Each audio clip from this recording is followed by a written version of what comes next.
All right, I think we're rounding it up with this last thrift store for the day. So hopefully we can find something good.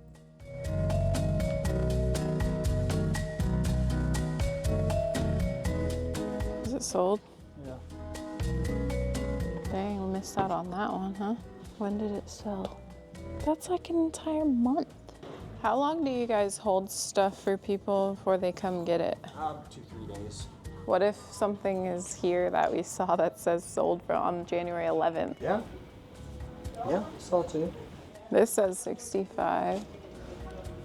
Yep. Yeah, they bought some other stuff too. Oh, gotcha. That's why it was that much. Yeah. You'll sell it to us? It was. Sweet. You better pick it up though. I mean, we could take it right now.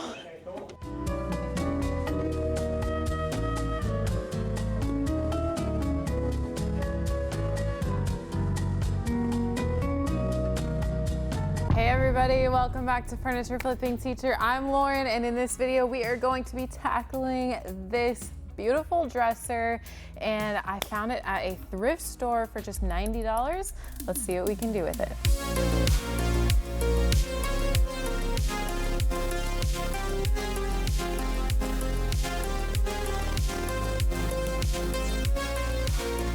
All right, so now that I've got all of the hardware off, I am going to take out all of the drawers and mark them, label them so I know exactly where they go back into, in what order, because they don't look like it, but some of them are different and really only fit into one spot. So I wanna make sure that that gets put back in that spot every single time. Okay, so I got all the drawers out and I noticed that there are a couple of sides of the drawers that are basically coming completely apart right where the dovetailing is. That is not great. So I am going to go ahead and use some wood glue and make sure that this is all secured back in there nicely so that this drawer doesn't come apart anymore. So I'm just gonna pop it out and squirt some wood glue right directly in there. Pretty large clamps to help me make sure everything stays in place. All right, we've got all of the middle drawers with issues as far as like them coming apart on the sides. So I've got 4 of them all clamped up here. Shout outs to my large clamps because they are holding everything together while that wood glue dries. But in the meantime, I'm gonna start cleaning the dresser, the inside, and then these drawers while these guys are drying.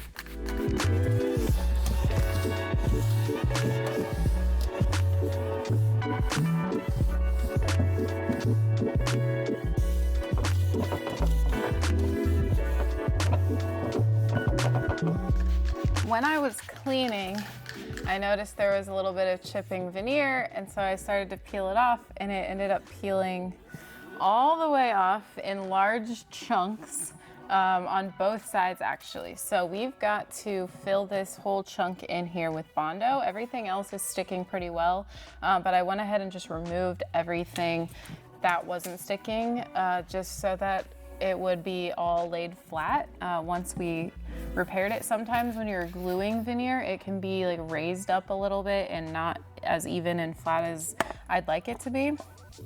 So I'm gonna take Bondo or this Wood Restore Repair Putty. It's pretty much the same thing as Bondo, and it's a 2-parter.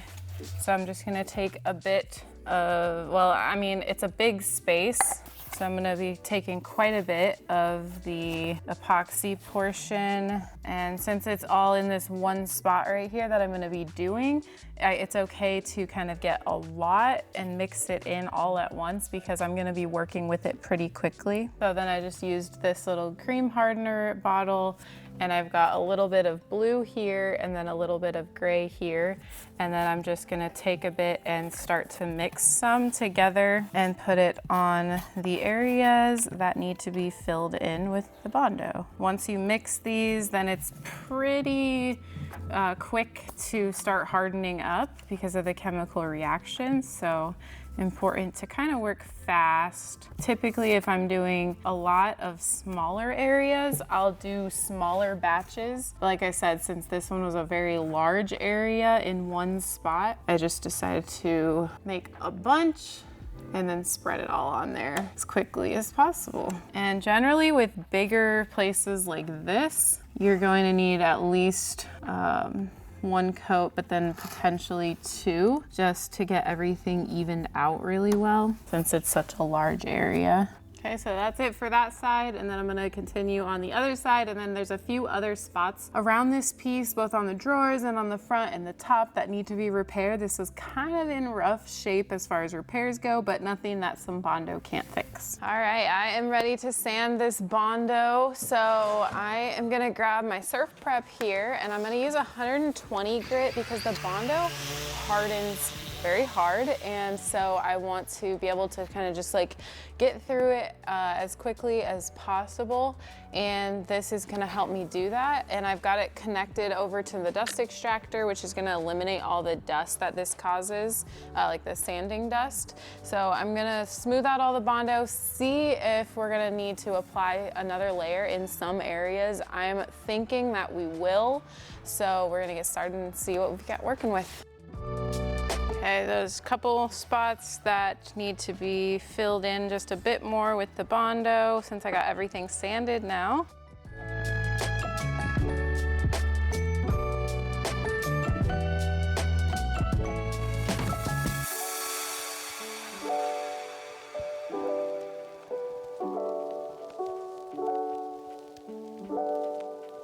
That was a lot of repair work and sanding and filling multiple times. The veneer just kept chipping off, but now that we're done with that, I also went ahead and scuff sanded the surface while I was sanding out the Bondo. So it's time to prime, and I'm gonna be going dark with this piece. So I didn't really want to prime with white because that's just gonna lighten it up a lot and then take more coats potentially to cover the surface. But I know that it needs to be primed because there is a lot of exposed wood, and there's Bondo and wood, and generally you wanna start with a fresh surface that's pretty uniform, and that's what primer helps do. And then it's also gonna help the paint bond really well. So the primer that I'm gonna use is the shellac, but it's the clear shellac. So this is going to just seal any stains in, block any tannins, but then also provide that bonding as well. So I'm gonna get my mask on, and we're going to spray this on. And I do have this little spray gun, spray paint can holder. It just really helps not tire out your finger as much. So it's like a trigger versus holding on to the can itself. This also comes in a liquid form to where you could brush it on as well, or roll it on or whatever if you didn't want to use the spray can, but this is just going to be a quick way to get this thing primed. Now that the primer is on and drying, I'm going to move to the smaller drawers here, and these ones I am planning to keep wood if possible. There's a few spots where I'm going to need to be really careful with on the veneer. But other than that, these drawers are in great shape, and I want to stain them a little bit darker. So what I'm gonna do to be really careful is use a 220 grit sandpaper and just go really slow, take my time, and make sure to really take care of the veneer. All right, it is time to paint. And I am gonna be using the color Wilderness from Lily Moon Paint. I actually had a couple of different jars that I had used some of, and so I ended up dumping it all into this extra container here. But it's this deep, dark green color that's like almost black, but is green. So I'm excited to put it on this dresser. I'm gonna filter it through into my sprayer so that any of the old chunks can get filtered out and not clog up my sprayer. And I do know there's gonna be chunks because these are some older cans of paint, and so they've just got some dried on paint, and we don't want to allow those to get in there. That would not be great. Okay, I've got my Wagner Flexio 5000 here. It's got the long tube to hook up to where all the air comes out, and then it's got an on-off switch on the actual gun as well. But I've got all my paint loaded in there, and then I'm gonna test it out on my cardboard piece here first to make sure my airflow is all good to go, paint's coming out right, and then we'll get to spray on the actual piece.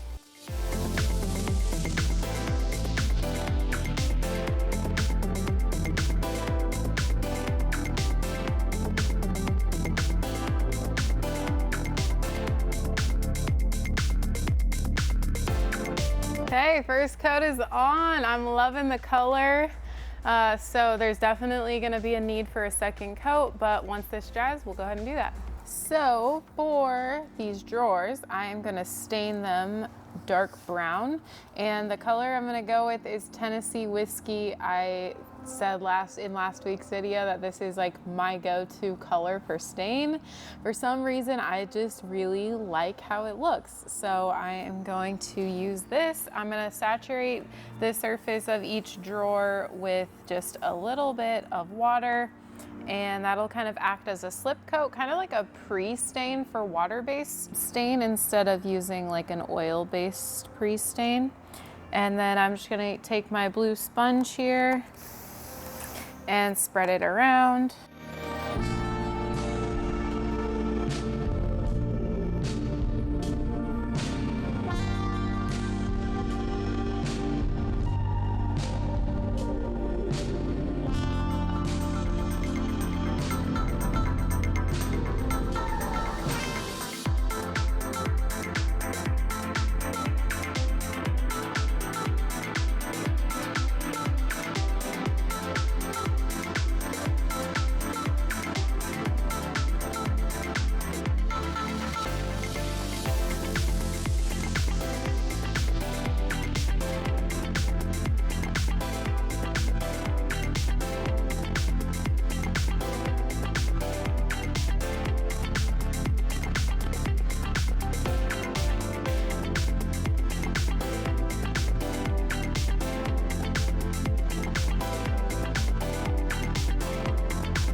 It's time to clean up some hardware here. I want to use this original. It's kind of bulky, but yet it is kind of what drew me to this piece in the thrift store. So I am gonna use some water and vinegar in a pot, and we're gonna boil it for about 10 minutes or 20 minutes.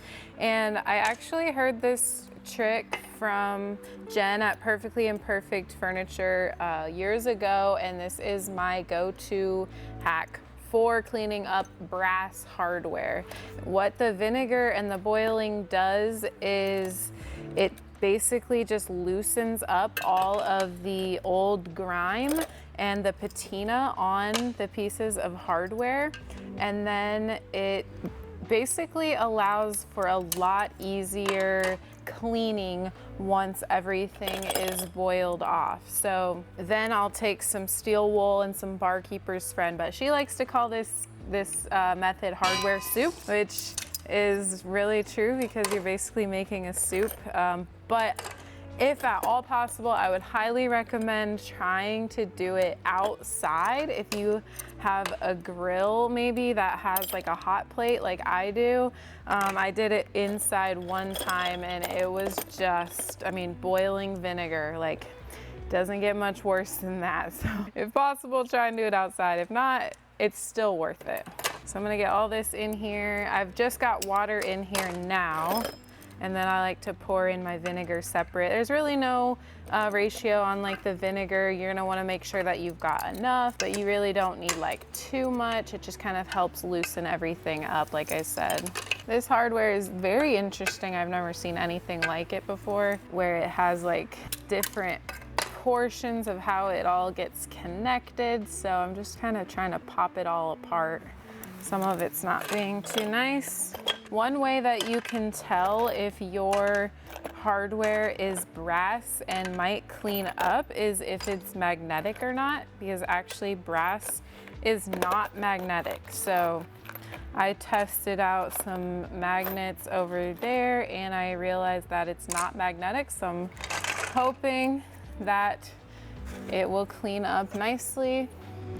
I'm gonna just pour a little bit of vinegar in there and let's pop it on the grill. All right, I am going to be lining these drawers with some peel and stick wallpaper. And this is it. It really matches nicely with the color green on the dresser, so I thought it would be a great insert, a little surprise inside of these drawers. So, okay, it's all done boiling. Definitely some work has been done, but more work needs to be done. So we're gonna bring it inside, rinse them off, and start to scrub.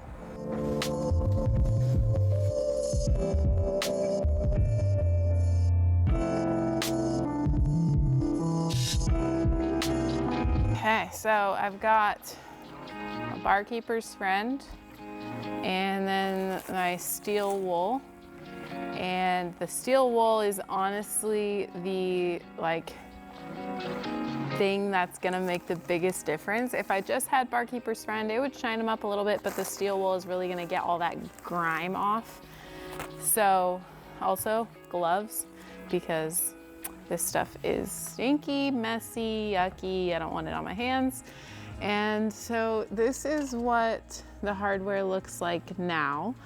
And it doesn't look that much different than it did before I boiled it, but there definitely was some yucky, grimy stuff that came off during the boiling. But once we scrub them, they're gonna look really good. All right, just a couple of finishing touches on these drawers before we get the dresser back together. And that is, I'm gonna top coat the fronts of these drawers, as well as kind of give the sides some salve and the drawer slides as well, just to butter them up a little bit, make them really nice and smooth to open and close. I'm using just some furniture salve. Smells like oranges, so it's always a good thing as well, because it'll give you a nice little smell inside. There we go. So the sides are just pretty dried out, and I just like to take a natural bristle brush here and apply some salve, so you can just tell the difference when you put that on there. And then I also like to go ahead and put it on the drawer slide here in the middle, as well as inside the actual dresser as well, because that just the more salve you put on there, the better things are going to glide against each other instead of getting stuck. And then I'll put it on the side where it glides against the inside of the dresser too. I already did the salve to the larger drawers off camera, so don't worry, I'm not only doing the smaller drawers. It's hard to show you guys every single step that I take, because it would be like a 10-hour long video if I showed every single move that I made with each dresser. So we've got to pick and choose what we record, what's most important. So hopefully that makes sense for you. But even if you don't see me do it, generally I'm gonna have already done it just off camera. So keep that in mind. All right, guys, this beauty is finished and I love it. I am so happy with the way that this dresser turned out. My vision seriously came to life, and I'm so glad that I was also able to save some of the wood. Some of you guys out there don't like the two-toned look, but whenever I can save a little bit of wood and add it to the mix with some new fresh paint, I really actually enjoy the look of it. So to each their own, honestly, because that's why there's so many different styles and types of furniture, because each of us really enjoys different things. So I really love this piece, and the color couldn't be more perfect. So let's talk about the numbers really quick. Again, I got this piece for $90 at the thrift store. I spent around $5 in Bondo. This thing had a lot of repairs that needed to be done once that veneer started just continuing to peel off. About $12 with primer and that can of shellac.